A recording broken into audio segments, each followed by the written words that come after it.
technical difficulties. So you can see we've got a really fantastic panel. Thank you again for joining us, and you've all got a great level of expertise to share. Do let me know if you can't. I know you could dial in on this, so I will share the slides. I am recording this as well, so once it goes up online, I'll share it out. But if you do have any difficulties, just send me a little message if you're online, or I suppose if you're on a call and I've muted you, you probably won't be able to let me know, but hopefully one of the people that are online will be able to flag it to me. Okay, so what we're going to cover today, it shouldn't take an hour, it should only take about 20 minutes, so you will be able to gain back some time. We're going to have a quick overview of who BITC are, what we're doing, and how our awards process works, and why it is that you are so integral to this process. Your role as assessors on the day and what you should be expecting. We'll talk a little bit about the award itself, the IDR award, what a good entry looks like, and give you some hints and tips, as well as what the assessment day on the 9th is going to look like. I sent over a draft document and the scoring matrix with your briefing packs. We're actually going to do the training exercise on the 9th itself, so I'll talk you through how the day will look, but that will be one of our first activities, just so everybody who hasn't been an assessor before gets that opportunity to understand what it's all about, what the requirements are, and just make sure that you've got that context in your head. So don't worry about that too much at the moment, but what we'll do with regards to the training exercise is I'll just give you some top tips on what good looks like specifically for this award, and things to think about when you are assessing. Okay, so hopefully as members of business in the community, you all do know what we do. BITC is the Prince's Responsible Business Network. Our members come together to tackle a wide range of issues and are essential to creating a fairer society and more sustainable future, which is our tagline. It comes out of the healthy back streets, meaning you've got healthy high streets, and we believe strongly that businesses will only really prosper with society, and that together they are inextricably linked. So with your strong leadership, business can really be a positive force for change. And we see that really clearly with international disaster relief and some of the work that you've been able to do. So the awards themselves, I know some of you have entered in the past, some of you have been involved in the past, so if you don't have any idea what they're about, they are the most prestigious and respected awards championing responsible business in the UK and abroad. What makes them unique is that they are for business and regulated by business, essentially. So that's what your fantastic role is as assessors. You are business representatives, sort of experts in your fields, you've got keen interests, and because you're the ones that are assessing that, that gives the quality and the assurance to businesses that are applying that they really are top of their field. So overall, the awards themselves look to identify and celebrate businesses that are transforming communities and turn their businesses to create a fairer society and more sustainable future. They're open to all businesses apart from the Responsible Business of the Year, which is open to our business members only, but for this award it's open to any business from any country of any size. So we do have small and large business winners. Last year was a good example of that, where we had PDLT who won the large company award, and then IDT Labs who won the small company award with only a handful of staff. And as I mentioned, they're rigorously assessed by businesses and other industry experts such as yourselves. So they really are hugely important, and we've got a lovely quote there from the Prince of Wales himself saying how important they are. If you haven't been involved in the awards or seen what they're about, then you won't have seen how we categorize them, but we have one winner. The winners will be announced on the 4th of July. So we hope to be able to give you a bit more information about the gala event on the 9th. But all of our finalists are invited to join us on the 4th of July, our awards gala, and there we have the winners that are announced. You as assessors on the 9th will determine what the shortlist and the finalists look like, and we also bring in the room the reaccreditation. So these are people that have been shortlists or finalists or winners in the previous 2 years and are demonstrating that they are still doing that work. And so as assessors you also look at reaccreditations. So there's quite a lot to do, and it's a really interesting and exciting opportunity. Again, thank you for joining us. So your role as an assessor, as you will have seen from the list of the assessment panel, we invite assessors from a range of sectors. You've all got different experiences and even different sectors. We've got people from DFID coming and joining us. And together you ensure that we've got a really wide breadth and depth of knowledge from the international disaster relief sector and looking at what this agenda is trying to achieve. What's most important though is that you as the assessment panel provide that independent and impartial voice. Whilst we organise and lead on the awards, it really is you who get to determine who the winners are. And this peer assessment is the element, as I mentioned, that really brings value to it. So without your support and joining us on the day, we really wouldn't be able to make this happen. So thank you. By the end of the day, obviously we want to make sure that you get something out of this too. So if you are new to this area or you're wanting to develop your programs, this really does offer you an insight into what other organisations are doing. We've got different awards on the day, different panels coming together, so it gives you an opportunity to meet lots of other people, see what they're doing and see what other businesses are doing against the other award categories. It's a fantastic way to assess your own activity programme and look at where there might be opportunities to develop and grow, or even just rate yourself and see whether or not you're doing well. And like I said, it's a great opportunity to network both with the assessment panels and like-minded peers, but also with a wide range of CR directors, executives and industry experts. So the assessment day itself, in your pack you will have seen that it's being held at Barclays. They are very kindly hosting our assessment panel.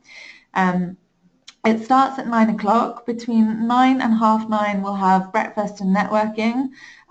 Barclays is notoriously difficult to get into because of the high security, so we do recommend that you arrive about 15 minutes early, but we have given that buffer of the half an hour for Barclays, and Paul Buchanan will do a little speech and welcome you all for the day. So if you are running late, don't worry. Then my phone number is at the end of this meeting as well, so you can always give me a call if there are any problems. But it will be a fantastic day. You come and head up onto the 33rd floor and we will welcome you into their beautiful atrium. So yes, as the format of the day, I think I've just started to touch on this. So you arrive at 9 o'clock, we'll kick off. You've got breakfast and a networking event. As I mentioned, Paul Buchanan, who is our Vice Chief Exec, will welcome you all, give you a bit of an overview of BITC, how important the awards are, and thank you once again for joining us. From there you will move into individual assessment panels. So that's where the 9 of you will come together to review the awards themselves. You team up as pairs, so through the training exercise we'll just check out if the pairs work, how your experiences have come together, and each of you will assess 3 applications. Initially, for the first half an hour, you've just got some time to sit and read the application that's in front of you. Then you'll have 15 minutes to write down your individual feedback, and then the last 15 minutes where you come back together as a pair and decide on the score for that award together, and you'll write your feedback as a pair. To keep the day running, we've got a couple of facilitators. So you'll have myself, you'll have Laura, and we've got Nick Nevitt, who is one of the corporate advisors for those of you who have various other corporate advisors. He's been with us for quite a while, and he's a fantastic asset to have us with us on the day. So we'll be around to help if you've got any other questions or need any support, and to make sure that you are sticking to time, and essentially make sure you get your tea and lunch breaks. So after you've finished assessing the individual scores for your 3 applications that you'll be looking at, you then come together at the end of the day, and we'll, as a panel, review the scores that you've got, we'll put them together, and you will determine who makes the shortlist cut and the finalist cut. So we'll give you some scoring guidelines in terms of the thresholds going forward. There can be 3 to 6 finalists that go forward to the judging stage, but there's no limit on the shortlist. So if you determine that they are all fit to be shortlisted, that is entirely up to you. If you feel that a couple of them are weaker, then we will happily pass back that feedback. So that's why your individual and your joint feedback is so important, because we write up feedback reports for every entry that goes into the awards, and as well as being individually assessed by an independent panel as yourselves, the feedback element is something that people really value out of our awards process. Yes, that is the day. So what about the award itself? Obviously, all of you have got an interest in disaster relief. A lot of you have got fantastic programs, so it's great to have your insight. And the award itself is looking at recognising those programs that people are doing around the world. So it recognises businesses' unique contribution to addressing international disasters, helping communities to prepare for, respond to and recover from disasters. The award recognises a unique power and potential for businesses to engage and support those impacted by disaster. Working together with NGOs and humanitarian partners, businesses can make a huge difference in the lives of so many. That's a lovely little quote from Desmond Swain. And as I'm sure many of you have already heard, we have produced 2 reports now looking at the social and business cases. So the latest report from Swiss Re is that there are 315 natural and man-made disasters in 2015. This had a cost of $92 billion, and that's not even touching the uninsured losses, the devastation that's been caused by these disasters, and the lives and livelihoods that have been ruined as a result. The biggest thing about disasters is that it's the poorest communities that are affected the most, and 91% of NGOs consulted in BITC's 2013 survey agreed that it really is important for businesses to contribute towards international disaster relief. Obviously, businesses, they're asking this because governments and NGOs are struggling to cope, and we can see that with the new DFID report that's come out in the last couple of months, where they're really looking at how businesses can engage and step up in what they're offering, and get that extra support from the private sector. So if people are asking for that business case, what is it? Well, in 2015, as I've just mentioned about the insured losses, disasters affect your employees, your customers, suppliers, your markets, your infrastructure, and your supply chain. So it really is thinking about your end-to-end process. Whole markets in a disaster can essentially just disappear or also be created. And in our last report that we published in December, we found that 86% of businesses show that international disaster relief contributes to a more stable and sustainable market. So actually getting people back on their feet and back up and running is going to help your business in the long run. The big gap in the market is that 71% still feel like they could do more to support disasters, and we use these awards as case studies to inspire other people. So it really is a fantastic opportunity to not only showcase what people are doing, but to inspire them to do more as a result. So that's a little bit of background. With regards to the award itself, we have a couple of definitions for you. These are in the guidance document. If I didn't send that over, let me know. I will send around documents again, just so you've got them for your own knowledge and safekeeping, because I know sometimes, certainly from my experience, I lose emails in my inbox, so I'll happily send it all around again. But disaster relief in this context for the award is looking at any aspect of the disaster management cycle. So we look at disaster risk reduction, risk mitigation, resilience building, disaster preparedness, disaster response, recovery and rebuilding, and resilience, as I mentioned this year, we have included in the name. So the programme itself that businesses enter can touch on one or several of those different aspects. And as we have now included resilience in the name, we've defined that as well. So we've defined resilience as preparing and supporting individuals, communities or organisations with the skills, capacities and knowledge in relation to natural disasters and humanitarian crises, so that they can respond to, recover from and reduce the impact of international disasters more efficiently and effectively. So it's still quite a broad definition, but it gives you an idea and a bit of context. With regards to international disaster, we have a couple of criteria to help you understand. The awards team, before they get to you, will have already checked the criteria of the applications against this, but for your understanding, an international disaster is one that results in the affected community or communities being unable to cope without external assistance.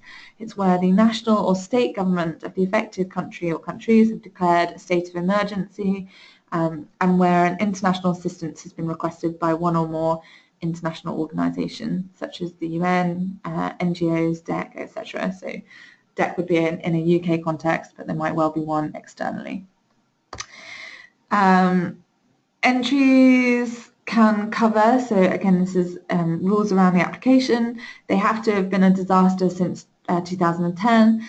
Some programs have been running much longer, but it helps where other businesses have put a program in place that is on a specific disaster and they're talking about what they've done for that specific disaster. So we expanded it this year because we're also looking at resilience building. In the past it's been 5 years, but we are now looking back, so within this decade from 2010. And we like people to have an overall global or regional program or strategy that has been put in place for international disasters. So looking at it not as a philanthropic event, but that it's something that's being embedded into the business. And we've got some lovely pictures here of our winners from last year. So PDLT, the Philippines Long Distance Telephone Company, and IDT Labs, who were, as I said, our winners last year. So a little bit of context about the application form itself. There are 5 sections. The first and last sections are not scored, but will help you to get a bit of an understanding of the application that's come in. So the first part is just business information, so you'll find out who it is, how large they are, and some quotes from the CEO and how their program has been run. Section 2 is the purpose of the program. So this is where they'll give you an overview of all the different elements that are involved and why it is that they're trying to do that work. Section 3 is around management and engagement. So we look at how the business is structured to embed it into their business, what sort of KPIs they're looking for, all that sort of information. And a key one is stakeholder engagement. So how businesses not just looking at the employees or the communities that they're working in, but thinking of stakeholders in the round. And then the last section is the most important, is the largest and within the weighting. So looking at the impacts of the program that they've set out to do. So the societal impacts, Obviously, if you're running a disaster relief program, you would hope that there would be benefits to the society, but also really thinking about the business benefits. So what is the angle? What has the business got out of this? And in the past, this tends to be something that's been a bit weaker, so it's really thinking about that when you're assessing it. And then the final part is a partner verification form, which is not scored, but just checks that they haven't made it all up, basically. So what makes a good award entry? It's their ability to demonstrate positive impact using both qualitative and quantitative evidence. So that's where the management side comes into it. Have they got data to back this up? As I just mentioned, it's looking at the impact on both society and their business. So what has their business got out of it? Have they got measurable KPIs? Have they got partnerships that are all about collaboration? Are there any identified target groups? And how are they engaging in the round? It's not just a top-up or bottom-down scenario. We like emphasis to be put on evidence of the non-financial response. So thinking about their core competencies, skills, products and services, not just philanthropy, and emphasis on the longer term impacts. So it's not just a one-off event. Showing real evidence about links between the program and the core business, so that again, that's going back to the business case and really evidencing that this is inbuilt into the company. And looking for where things have been innovative. So can this be transferred? Have they transferred it? Have they scaled it up? And are they really pushing the boundaries? So as mentioned in the pack that I sent you previously, you had a sort of blank award. You'll have the award guidance and the form. So do have a look at that before you arrive on next Thursday to give yourself an idea about what people have had to go through with regards to the application form and what sort of information you would be looking for, or even information that you would put in yourself. Hints and tips. So as I mentioned, you're going to have three awards assessment, I can't speak now, 3 things to assess. So you have to be fair and consistent about them all. Don't be biased by the size of the organisation, don't be biased about your thoughts on the programme, but look at what has been put down on the application form. So don't let your perceptions of what should be achieved or what else you know about the organisation take precedent. Be fair and consistent about what it is that you see. Read through the whole entry. Just because somebody has included something in section 2 that should be in section 4, don't mark it against them. If you can find it within the entry, include that within your marks. That might well just be something that you should feed back to myself, as we could consider that within our guidance going forward. Do use the scoring guide provided. The scoring guide is your Bible, essentially, for this assessment day. So this stage is all about scoring. It's the next stage where you can get perceptions. So in the judging panel, the finalists will come back and do a presentation, but at this stage it's very much around what they've put down, what your scores are and what your thoughts are. So obviously this is an international campaign, so please don't base your quality of the English on your and feed that into your scores. If you do have any questions or queries or can't quite understand something, again, just flag it to me and we'll see if we can decipher it together. And remember, we're looking for substance over style, so don't worry. Do insist on reasonable standards of evidence. So you be fair and consistent, but if it's not there and you think it should be, that's fine. And most importantly, as I mentioned before, our feedback is really valued, and we only get that if we can get that from you. So write down as many of your thoughts as possible, because it will provide us with as much information to give back to companies and help them build on and develop their programs, as well as their application forms, hopefully in the future. But it's your independent review and feedback that's really valued, so thank you. And obviously, they've all submitted this in confidence, so please respect that confidentiality and declare any conflicts of interest before assessing somebody.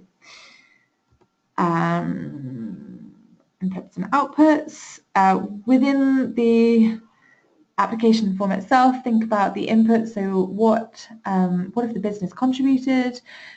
What have the results been? And what's happened as a result? So think about that in context throughout, and that will help to guide you with your scoring matrix.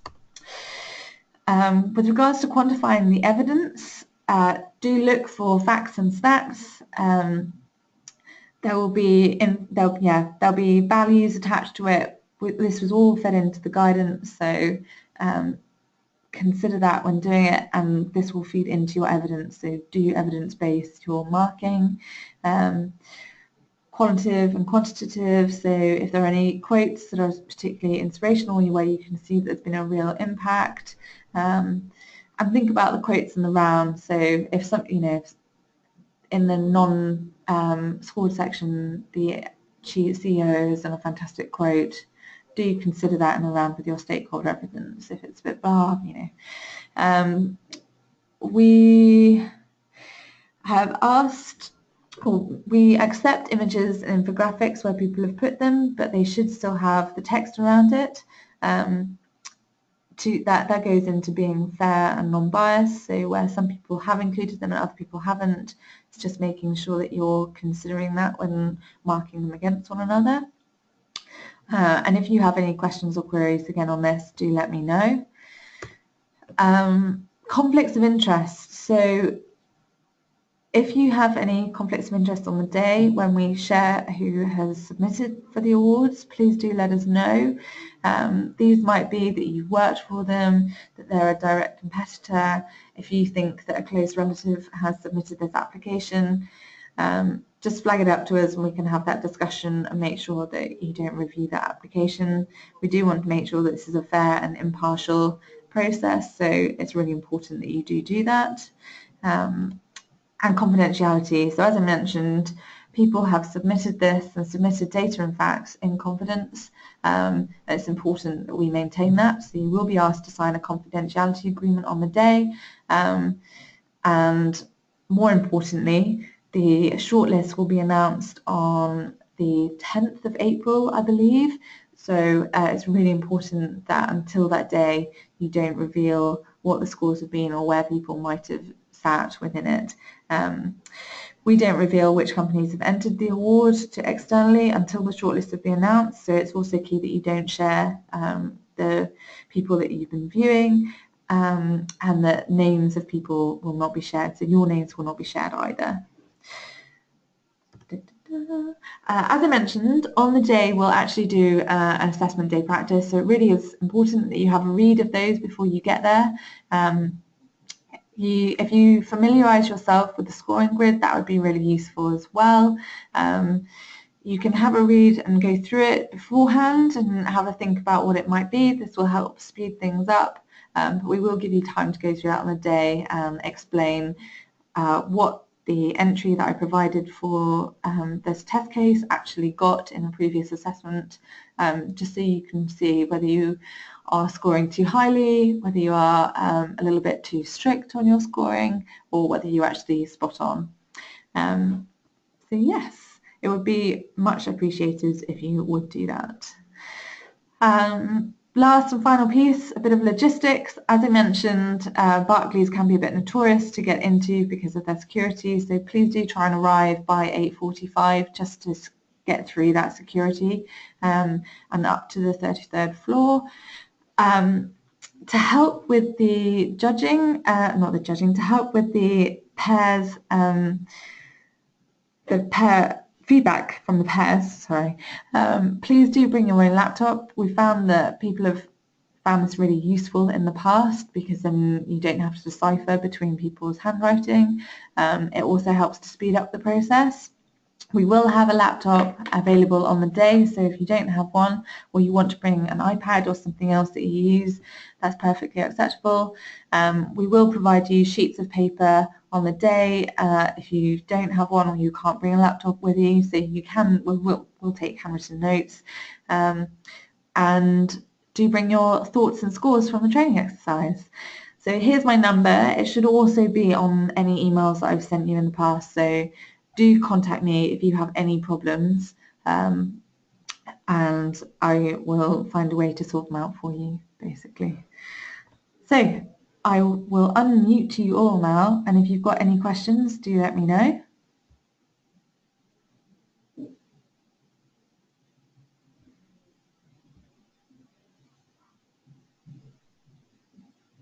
I'm going to take that as a no. If you do have any questions and they've not come through to you just now, then please send me an email. I'm happy to answer anything or follow anything up. If not, I will see you next Thursday and have a lovely weekend in the meantime. Thank you. Thank you. Thanks, Daniel. Thank you very much. Thank you. Thanks. Bye.